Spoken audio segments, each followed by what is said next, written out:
In what may be the most explosive political revelation of the year, Nathi Mthethwa's widow has stepped forward with allegations that have sent tremors through South Africa's political corridors.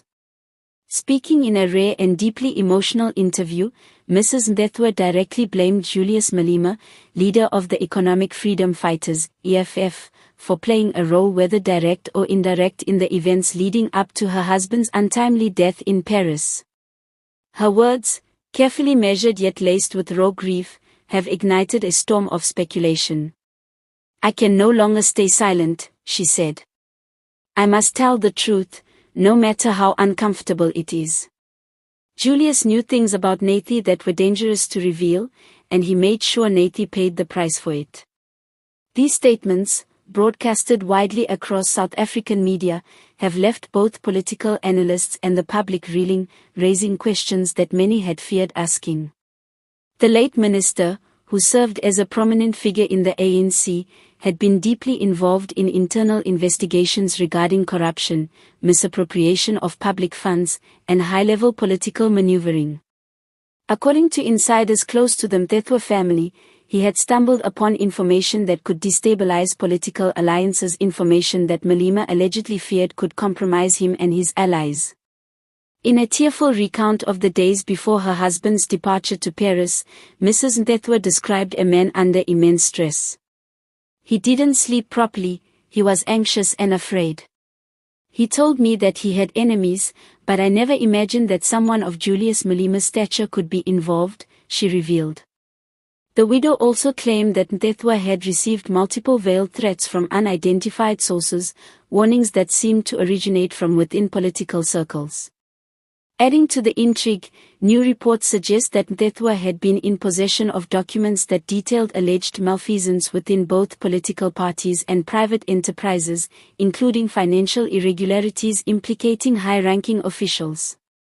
These revelations, she insists, made him a target. He wanted to expose the truth. "That is why he paid the ultimate price," she said. The EFF, however, has responded aggressively, labeling her claims as unfounded and politically motivated.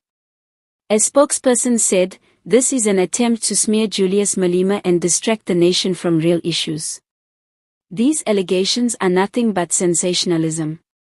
Yet despite the party's denials, public interest has surged, with citizens demanding a full investigation into the widow's claims. In parallel, leaked communications have surfaced suggesting that Mthethwa and Malema had exchanged tense messages in the week leading up to his death.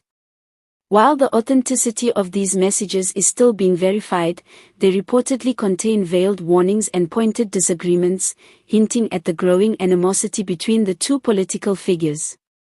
Observers note that if these texts are genuine, they could provide critical insight into the events surrounding Mthethwa's final hours. French authorities, who investigated the death initially as a sudden medical incident, are said to be revisiting the case after new information emerged from South African intelligence sources. Unconfirmed reports suggest that traces of substances that could have incapacitated Mthethwa were detected in his system, lending weight to the widow's claim that foul play may have been involved. Social media has erupted with heated debates, trending hashtags such as #MthethwaTruth, #MalemaExposed, and #JusticeForNathi circulating widely. Political commentators warn that the fallout from this revelation could destabilize alliances and force South Africa's ruling party and opposition alike to confront uncomfortable truths. Mrs. Mthethwa concluded her interview with a haunting message to the nation. "I will not be silenced. I owe it to Nathi to reveal what he could not. The world deserves the truth, and I will see that it comes out." As the country grapples with these revelations, one question remains on everyone's mind: what really happened to Nathi Mthethwa, and how far did the conspiracy go?